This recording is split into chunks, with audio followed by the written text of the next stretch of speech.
สบายดีสบายดีเด้น้องจอสบามยดีโดยสบายดีพ่อแม่พี่น้องFCทุกคนที่เข้ามาชมคลิปวิดีโอความสนุกเนาะวันนี้ก็พาทุกคนมาลิ้นนำน้องจอมลูกฝากเงื่อนคือว่าวะวันนั้นบ่แม่นหากันเอามีดฟันเจาะมันลิ้นเนี่ยหมอตุมากัดตัวหมากัดหมาตัวน้อยๆนึงกัดบ่ได้ติมาอยู่อันง่ายกัดเออยังว่าไปกัดฝากเงื่อนยันเป็นคนเจาะน้ำแด้เนาะอืมอืมไอยงยังบุลุกคือ หมอ แต่น้องจอมตื่นแน่น้องจอมอันวันนี้มื้อนี้แม่นกอันนั่นห้ามลูกเบิ่งอัน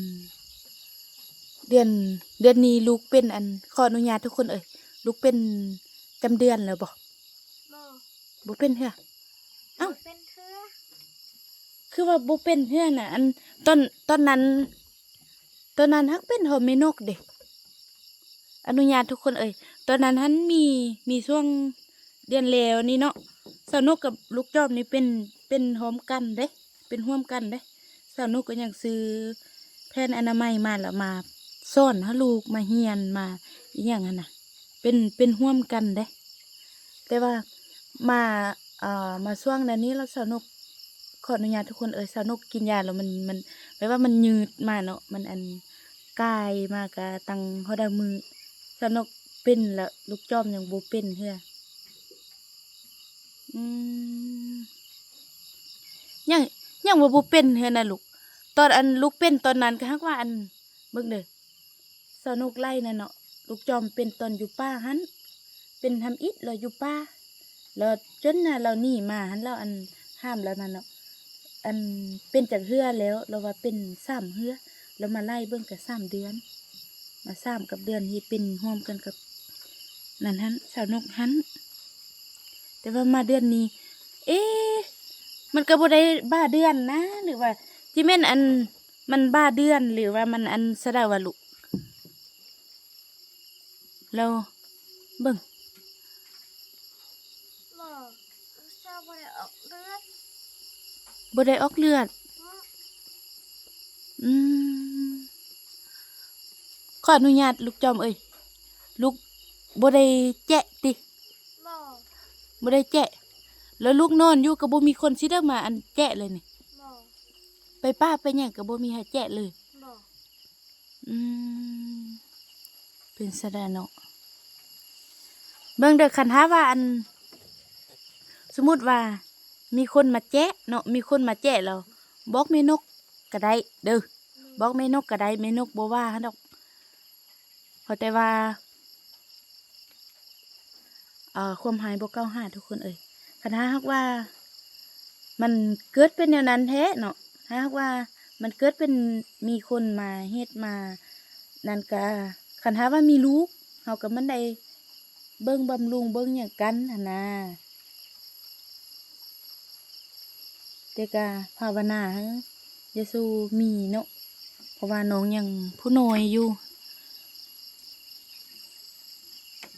เสี่ยงอันตราย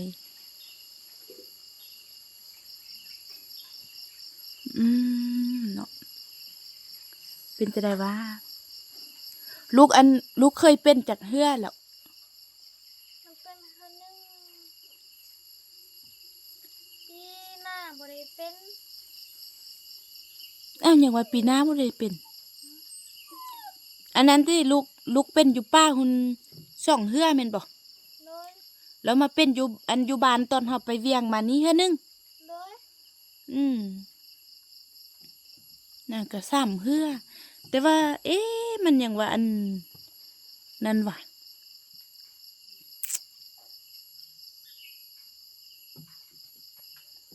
อืมก็บ่เคยอันเป็นคันเดือนนะ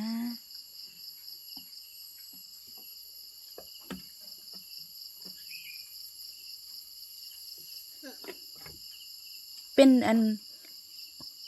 น้องจอมเป็นตอนที่อันนั้นนะทุกคนสาวนกได้สอนเราใส่ผ้าอนามัยนะแผ่นอนามัยนะแต่ว่าอืม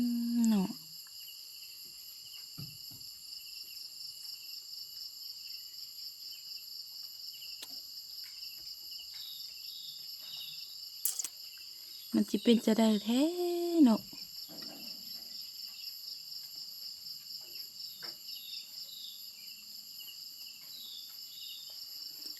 น้องจอมวันนี้มีคนมาลักแกะแล้วลูกโบบอกแม่นกสิติ บ่อยู่ป้าเขาบ่ได้แจ๊ะบ่ ยันมีคนซิเดอร์มาลักแกะนะแล้วเฮาจะมีลูกมีมานสินะเน่สมมุติว่าความหายบ่เก่าหาให้ลูกเนาะน้องจอมคันสมมุติว่ามีคนมาลักแกะแล้วลูกบ่ฮู้สิเหรอคันมีลูกมีมานเหรอลูกอย่าไปป้าเด้อลูกบ่ต้องไปป้าแล้วมันจีลูกมันจีบ่แข็งแรงนะเฮากินของกินมันก็ขาดสารอาหารเด้มันขาดสารอาหารคันถ้าว่าอยู่นำพ่อนำอยู่นำแม่นกอีเนาะอยากกินหยังเฮานำแม่นกซื้อมาให้กินได้หันนะคันไปป้าแล้วลูกจิบ่ได้กินเครื่องบำรุงบ่ได้กินหยังหันนะแล้วแต่ละเดือนเฮาก็ไปกวดไปฟักทองคือแม่ลีเอาไปกวดไปฟักทองเอา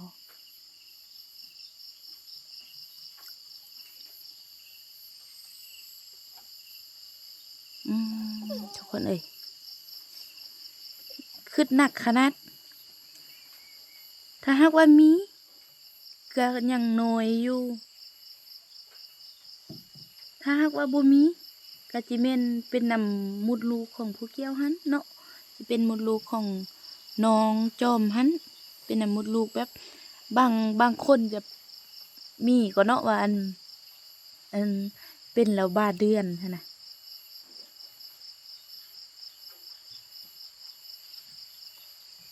คันถ้าว่าเป็นแล้วบาเดือนนี่มันจะมุดลูกยักว่ามีปัญหาได้แล้วได้มีฝนตก อืม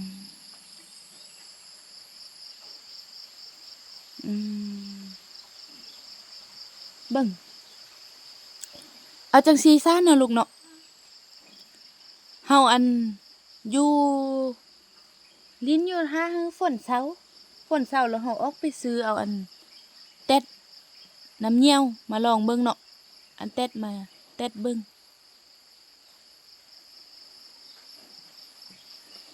ลูกจะหาอีตื้นเนาะจะหาอีตื้นนี่ยังบ่ทันได้เงี้ยวเทื่อเนาะบ่ ลูกบ่ปวดเงี้ยวเฮ็ดติ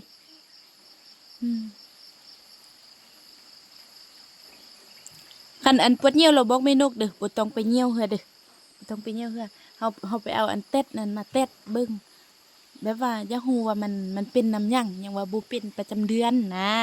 มันหยังบ่เป็นจำเดือนออกมาเฮือนะอยากฮู้แนวนั้นแล้วเบิ่งถ้าเบิ่งฝนอีกตึมหน่อยนึงก็เนาะแล้วลูกบ่ต้องไปเงี้ยวป้าแม่นกได้เด้อ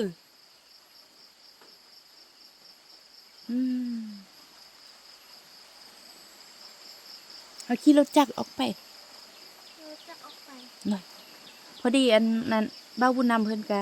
พาเสาลีกับบ้าวเฟืองเพิ่นไปพาลูกเสาลีนะไป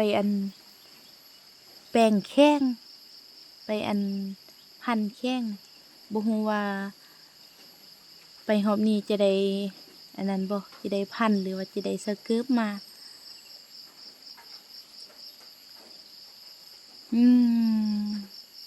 ลูกนอนลูกบ่ฮับผ้าเสื้อไว้นอนเฮานอนลูกแล้วก็ฮับผ้าเสื้อไว้หมาไปนอนวันนั้นแล้วมันมักมีตัวเห็บตัวเมียตัวมัดตัวหยังสินะโอ้แขนคือเป็นแนวนั้นลูกเบิ่งเพิ่นสักลายแขน หูได้เต็มให้ อียอง โอ้ อียองห่างก็มี โอ้เฮียนสักลายติซั่นน่ะ อียองแต้มคำเต็ม สมโหบิ๊กแต่ละอัน2-5อันซื้อมาไว้เขียนหั้นเขียนนี้เนาะ2-5บ่เห็นเขาเจ้าหยิบลงมาร้อยลงมาเขียนลิ้นอยู่อีกจังซั่นแหละเนาะลูกเนาะเดี๋ยวอันนั้นเฮา หาฝนตกเนาะหาฝนตกแล้วก็ออกไป เอ๊ะมันก็สิบ่ตกหลายติเนาะ อืม พอแต่ย่อยน้อยเดียว น้อยเดียว อ่าตัดสินใจไปเลยบ่ยันลูกยีปวดเอวก่อนเนาะ อืม จังซั่นแหละทุกคนเอ้ยเดี๋ยวสนุกกับลูกจอมก็สิได้เกี่ยมเบิ่งนั่นก่อนออกไปซื้ออันเต็ดน้ำเงี้ยวเต็ดเบิ่งว่าสิเป็นแนวใดเนาะรอลุ้นนำกันทุกคนเอ้ยจังซั่นแหละเนาะเดี๋ยวคลิปนี้สาวนกก็จะได้ขออนุญาตจบคลิปกันเพียงเท่านี้ก่อนแล้วพบกันใหม่ในคลิปต่อไปทุกคนเอ้ยเฉพาะคลิปนี้สาวนกขอกล่าวคำว่าสบายดี